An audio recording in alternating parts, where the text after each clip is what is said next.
भौगोलिक दृष्टि से भारत का उत्तराखंड पर्वतीय क्षेत्र है, जिस पर्वतीय क्षेत्र के पर्वतों में असंख्य छोटे बड़े सीमांत गांव बसे हुए हैं और उन सीमांत गांवों की समस्या आज के उत्तराखंड में जस की तस बनी हुई है।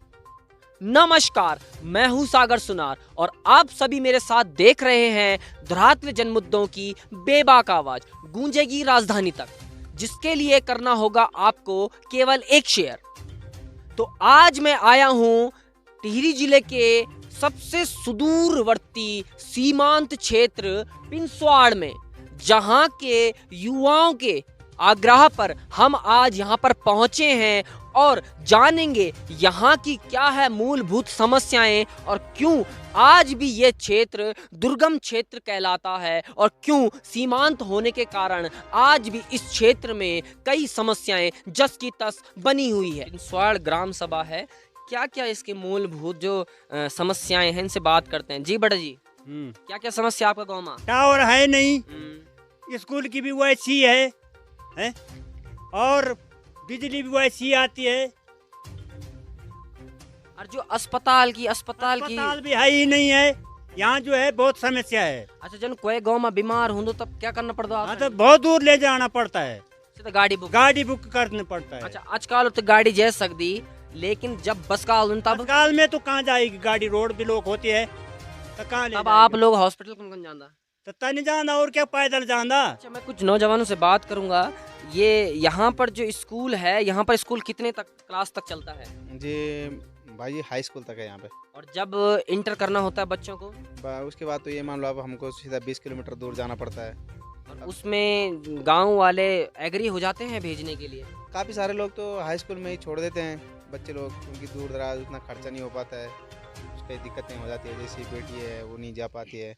तो कहीं ना कहीं जैसे भाई साहब ने बताया है कि जो लड़के हैं ये तो यहाँ से 20 किलोमीटर दूर थातीबूड़ा केदार में चल जाते हैं कमरा लेके पढ़ने, लेकिन जो मेन इस गांव की बेटियां हैं वो बेटियों को पढ़ने में बहुत समस्या आती है और गांव वाले उनको पढ़ाने के लिए कुछ सोचते हैं कि फिर छुड़वा देते हैं स्कूल। अब काफ़ी सारे लोग तो छोड़ देते हैं, लेकिन कुछ सारे लोग हैं जो हल्का फुल्का, मतलब 10 में से जो है 1-2 ही पढ़ पाती है। तो मतलब आप लोग देख रहे हैं पिनस्वाड़ में बेटियों की शिक्षा के लिए बहुत बड़ी समस्याएं हैं, जिस कारण यहाँ पर लगभग 1-2% ही, जैसे भाई साहब ने बताया कि 1-2% ही यहाँ पर लड़कियाँ पढ़ लेती हैं 10वीं के बाद, और उसके बाद जो बाकी की बच्चियाँ होती है वो सुख से वंचित रह जाती हैं। तो ये हमारे उत्तराखंड के जो सुदूरवर्ती सीमांत क्षेत्र हैं, यहाँ पर आज भी बेटी बचाओ बेटी पढ़ाओ के नाम पर केवल स्लोगन ही पढ़ने को मिलते हैं, वास्तविक धरातलीय रूप पर ये देखने को नहीं मिलता है। जी भाई साहब, आपसे जानेंगे क्या और समस्याएं हैं गांव की। सागर भाई, सबसे पहले मैं आपका बहुत बहुत दिल से धन्यवाद करना चाहता हूँ। आपका बेबाक आवाज़ से आप यहाँ पर आई, हम गाँव वासियों की हमारी समस्या को सरकार तक पहुँचाने का कार्य करें, इसके लिए हम सब गाँव वासी आपका बहुत बहुत धन्यवाद करते हैं। तो हमारे यहाँ की सबसे बड़ी समस्या तो नेटवर्क प्रॉब्लम है, क्योंकि आप लोगों को पता है यहाँ बहुत ये लगा दो कि जब भी कोई हमारी मतलब प्रॉब्लम होती है तो हम लोगों को बहुत दूर जाना पड़ता है। वहाँ कभी कभी जब मौसम सही नहीं रहता है तो मतलब वहाँ पर भी नेटवर्क नहीं आता है। तो सबसे पहले यही कहूँगा मैं कि सबसे बड़ी मेन जो समस्या यहाँ पर नेटवर्क की समस्या है, हम लोगों को काफ़ी दूर तक जाना पड़ता है। तब जैसे डिजिटल ये युग है और अधिकांश जो पढ़ाई है बच्चों की ऑनलाइन के माध्यम से ही होती है, तो जब यहाँ पर नेटवर्क नहीं है फिर वो पढ़ाइयाँ कैसे हो पाती हैं? तो वो पढ़ाई तो बिल्कुल बच्चों से नहीं हो पाती, जो मतलब थोड़ी बहुत स्कूल में होती है वही पढ़ पाते हैं बच्चे। बाद बाकी यहाँ नेटवर्क है नहीं तो बच्चे वो नहीं पढ़ पाते, उससे बिल्कुल मतलब बच्चे पिछड़े हुए हैं उससे। तो एक चीज़ है, यदि शिक्षा विभाग के अधिकारी इस वीडियो को देख रहे हैं, अभी शिक्षा विभाग की ओर से प्राथमिक विद्यालयों में एक साप्ताहिक परख परीक्षण का एक सोशल मीडिया के माध्यम से कार्यक्रम चलता है, यहाँ पर भी चलता होगा, तो वो कार्यक्रम बच्चे लोग कैसे कर पाते हैं? नहीं सर, वो तो बिल्कुल यहाँ पर नहीं चल पाता, क्योंकि जब नेटवर्क है नहीं तो कैसे चलेगा, क्योंकि वो ऑनलाइन के माध्यम से चलता है, वो बिल्कुल यहाँ नहीं चल पाता है। तो कहीं ना कहीं आप लोग देख रहे हैं जो योजनाएं नीतियाँ सरकार अपने दफ्तरों से बनाती है वो धरातल पे आकर बिल्कुल नगण्य हो जाती है। तो ऐसी जो शिक्षा की जो ऑनलाइन जो व्यवस्थाएं हैं वो ऐसे सीमांत क्षेत्रों पे एकदम शून्य है। नहीं, कभी हमारी माताएं बहनें बुजुर्ग लोग कई भी बीमार हो जाते हैं, फिर भी रोड की स्थिति सही नहीं है, तो कभी ऐसे बरसात के टाइम पे जैसे कोई बीमार हो गया तो मतलब गाड़ी मिलती नहीं है। ये बात है यहाँ पे कि एम्बुलेंस सरकार ने व्यवस्था बनाई, लेकिन आज तक यहाँ कोई एम्बुलेंस नहीं आई है। कभी हमने ये नहीं देखा कि हमारी माताएं बहनें एम्बुलेंस के द्वारा हॉस्पिटल तक अच्छा, पहुंची। एम्बुलेंस नहीं आई है, कभी ऐसा हुआ है कि आप लोगों ने 108 को बुलाने की कोशिश की हो? जी बिल्कुल, जैसे कोई अचानक से समस्या आ गई, बीमार हो गया, तो लेकिन उसके लिए हमारे पास नेटवर्क होना चाहिए ना। हम जब फ़ोन करेंगे तभी एम्बुलेंस उनको सूचित हो जाएगा, लेकिन यहाँ नेटवर्क की प्रॉब्लम है, तो हाँ इसका फ़ोन नहीं कर पाते हम लोग। सबसे पहले तो यहाँ टावर की व्यवस्था नहीं है, और स्कूलों में देखा जाए तो एक आध बच्चों को पूछा जाए, क्योंकि सारी लापरवाही जो है शिक्षा से हो रही है। हमारे बच्चे जो है हम स्कूल भेज रहे हैं, कभी जो है गुरुजी आते हैं, कभी आते नहीं हैं। सबसे पहले गुरुजी की समस्या ये है। अच्छा, दूसरी समस्या ये है कि न तो जो है हमारे बच्चे जो है पढ़ पाते हैं। साथ में जो है शिक्षा मित्र है, यहाँ शिक्षा मित्र वाले जो है 2 दिन आते हैं, 2 घंटे के लिए आते हैं और चले जाते हैं। 3 दिन जो है उनकी छुट्टी रहती है। और ये सरकारी मास्टर है जो गुरुजी है जो, वो भी जो है कभी जो है 1 महीने के लिए जो है 1 हफ्ते के लिए जो है छुट्टी घर जाते हैं, 1 महीने लगा के आते हैं। भाई जी जैसे स्कूल की बात है, एक तो हमारा 6वां वाला स्कूल है, उसमें कम से कम 50 के करीबन तो बच्चे हैं, लेकिन टीचर वहाँ पे एक ही रखा गया है। और दूसरे में भी 40-42 के करीबन जो है बच्चे हैं। बेसिक स्कूल की बात कर रहा हूँ, तो वहाँ पे जो है एक ही टीचर है। फिर जो है लोग गांव के हिसाब से जो है टाइम पे भेज नहीं पाते हैं, लेकिन उनको जो है पढ़ाई लिखाई वो करेंगे आप लोग, वो एकदम जीरो हैं। आप उनका टेस्ट ले सकते हैं कहीं पे। हम लोग जाते हैं स्कूल में जाते हैं तो कभी जो है वो पानी के साथ जो है खाना खिलाते हैं, कभी जो है कुछ करते हैं, कभी जो है दाल ही नहीं मिलती है। ये सबसे बड़ी लापरवाही है। सरकारी टीचर यहाँ पे बेसिक में एक भी नहीं है। तो मतलब स्कूल की व्यवस्था यहाँ पे ज़्यादा दिक्कत है। स्कूल की सबसे बड़ी दिक्कत है, स्कूल, नेटवर्क और स्वास्थ्य विभाग, 3 चीज़ों की यहाँ पे जो है सबसे ज़्यादा दिक्कत है। हाँ जी, मैं ये ग्राम पंचायत पिंसवाड़ टिहरी गढ़वाल का सीमांत गांव है, और यहाँ पर हजारों समस्या हैं।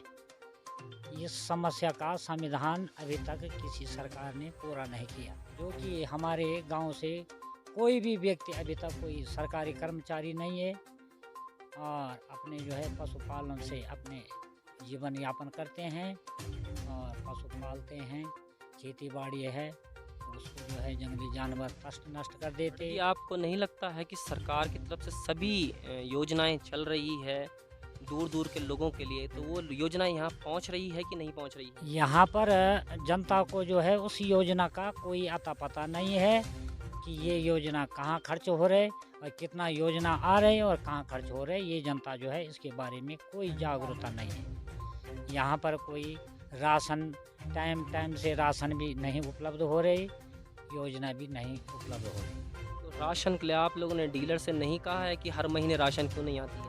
डीलर के लिए बोलते, डीलर बोलता, कभी बोलता कि आज नहीं है गोडाउन में, कभी कुछ बहाना लगा देता, कभी कुछ बहाना लगा देता, ला भी देता, कभी तो जनता की पूर्ति पूरी नहीं होती। पता नहीं क्या बात है। क्या डीलर अभी गांव में है, हमसे मिल सकते हैं अभी? हाँ, डीलर तो गांव का ही है, डीलर तो गांव में है, तो हम मिल सकते हैं उनसे भी? क्यों नहीं मिल सकते हैं, पता कर सकते हैं। मनरेगा की बात रही तो मनरेगा भाई जी आज जो है 5वां साल जो है प्रधान जी को पूरा होने वाला है। बहुत सारे लोग जो है नरेगा से जो है बहुत सारे लोग जो है वंचित है। अच्छा, नरेगा वाले बोलते हैं, प्रधान को बोलना है कि नरेगा के पैसे काम करवाते हैं, 1 रुपये नहीं आता। 5 साल के अंदर अंदर जो है नरेगा से जो है मेरे को केवल जो है 2800 रुपये मिली। क्या सरकार जो है यही देती है नरेगा से जो है रोजगार या गरीब लोगों की ज़्यादा देती है? आपने काम पूरा किया था? काम पूरा किया हमने काम किया तो वो पैसे देते नहीं है। मतलब बोलते क्या है पैसे? बोलते आ जाएंगे हम भेज रहे हैं। हम 5 साल में अभी तक कितनी बार आया है? केवल 1 बार आया, 2800 रुपये आई। और ऐसा सिर्फ आपके साथ है कि अन्य लोगों के साथ? अन्य लोगों के साथ मेरे भाई लोग बहुत है, सबके साथ हैं। और गांव में देखो मन मर्जी से जो है काम कर रहे हैं। आपको लगता है ऐसा कि ये दूर है इसलिए यहाँ पे कोई अधिकारी आता नहीं है, नहीं तो आता है। लोग अपनी मनमर्जी करते हैं? मन मर्जी करते हैं यहाँ। और जब आम जनता अपने प्रश्न सवाल करती है तब क्या बोलते हैं? तब बोलते हैं बस जाओ बल तुम पता कर लो, कोई भी यहाँ प्रधान हो हमारे तो डीलर बंद हो। कर दिया उसने, पेंशन भी नहीं आ रहे हमारे। कितने साल के हैं आप? मैं तो 60 हो गया, और आपकी पेंशन बंद है? बंद है अभी। अब क्या कारण क्या बताए पेंशन बंद होने का? कि नहीं लाएंगे खुलाएंगे कहाँ आ महीने रहा है? राशन मिलती है? नहीं वो देता है हमको 3 महीने नहीं बाद, मिलते यहाँ पर। मैंने 3 महीने बाद आता है, कभी 2 महीने बाद आता है, कभी जो है बोलता है 1 महीने के राशन आए, वहाँ से जो है 4 महीने के राशन उठा लेता है। आज प्रधान को बोलना है, प्रधान को गांव में बुलाना, मीटिंग में बुलाना, प्रधान आने के लिए राजी नहीं है, अपने ठेकेदारी में बिजी है। प्रधान जी आते नहीं है? प्रधान जी कभी आते नहीं हम है। आप प्रधान जी को फोन लगाने वाले हैं लेकिन यहाँ पर नेटवर्क नहीं है, तो बताइए ऐसी स्थिति में हम प्रधान जी से जानकारी कैसे लें कि ग्रामीण सत्य कह रहे हैं कि कुछ इसमें कुछ और बात है, तो यहाँ पर नेटवर्क ही नहीं है तो हम जान पाएंगे। तो मैं तो यही चाहता हूँ कि जो संबंधित विभाग हैं वो इन चीज़ों को तत्काल रूप से देखें और उन पर जांच करें, धरातल स्तर पर जांच करें कि ये बात सत्य है कि नहीं है। भाई जी सबसे पहले तो आप ये वाकर में खड़े हैं, ये बताइए क्या क्या है सर? ये पोलियो के हैं जी, और बचपन से है, तो थोड़ा बहुत इलाज चलाया तब जाके इस पे खड़े हुए हम। लेकिन सेमू ने हमें 90% का सर्टिफिकेट बना के दे रखा, लेकिन उस पे हमें पेंशन मिलती है मात्र 1500 रुपये। अच्छा पेंशन मिलती है 1500, और आपका घर आज की सदी में यहाँ पर ये पक्का मकान नहीं है, इस पर कुछ बताएं। इस पर बताएं क्या है कि बस यही इच्छा है कि एक पक्का मकान हो जाता और अपना एक रोजगार हो जाता। सबसे पहले रास्ता अच्छा नहीं है मेरे लिए, मैं चल नहीं सकता, उबड़ खाबड़ जैसे रास्ते होते हैं उस पर चलना मुश्किल है। जैसे मैं कहीं बीमार हो गया तो हॉस्पिटल के लिए मुझे उठा के ले जाना पड़ता रोड तक। इतना भी मैं अच्छा नहीं लगता मेरे को कि मेरे को कोई उठा के ले जाए। अगर रास्ता ठीक होता तो मैं खुद अपना आप जा सकता था इस पे वक्कर पे।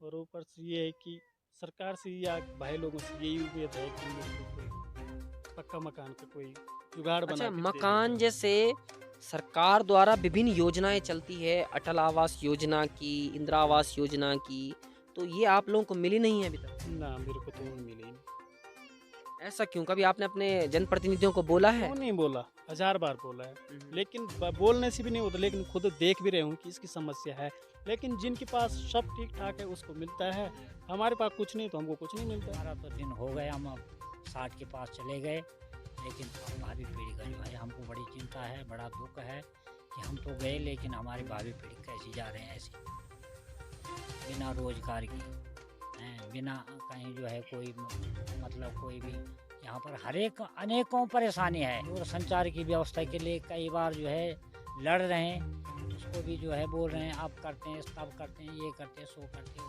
जो है जनता को गुमराह कर रहे हैं। कब से कर रहे हैं, बड़े परेशान हैं लोग बात इस दूरसंचार से। कभी आप लोगों ने अपने जनप्रतिनिधियों से इस समस्याओं के बारे में बात की है? जनप्रतिनिधियों के लिए तो हमने कई बार माननीय प्रधान जी को कई बार अवगत किया कि हमारे बीच में बैठो, हमारी समस्या का समाधान करो, लेकिन प्रधान जी जो है हमारे बीच में बैठने को राजी नहीं है, हमारी समस्या सुनने को राजी नहीं। समस्या तो बहुत है। एक तो टावर की, मेन तो समस्या टावर की है, एक हॉस्पिटल की है जिसमें लोगों को बहुत परेशानी उठानी पड़ रही है। यहाँ से कोई पूरा गिरार जाते जाते हो जाता है। मतलब जब यहाँ पर कोई बीमार होते हैं तो उन लोगों को कैसे तुरंत जो प्राथमिक जो उपचार है वो कैसे मिल पाता है? रात में उपचार कहाँ मिलता है? तो यहाँ से जाना है, चमेला जाना है और बिरेश्वर में। और चमियाल लगभग कितने किलोमीटर दूर है यहाँ से? चमेला तो यहाँ 40 किलोमीटर दूर है। 40 किलोमीटर, तो लगभग 40 किलोमीटर दूर प्राथमिक उपचार के लिए यहाँ के ग्रामीणों को जाना पड़ता गाँव में है। कोई विकास नहीं है, कुछ नहीं है, रोजगार और रोजगार की कोई नहीं है वहाँ। न तो रोजगार ग्रांट रोजगार बनता है, न कुछ होता है, न कुछ होता है, बस वैसे भी सारा समस्या खराब। ये पलायन जो मुद्दा सरकार कह रही है कि इसको रोकना चाहिए, तो आपको कैसा लगता है कि पूछवाड़ में कैसे रुक पाएगा ये? कैसा रुक पाएगा? यहाँ तो कोई सुख सुविधा है नहीं, रुकेगा कैसा?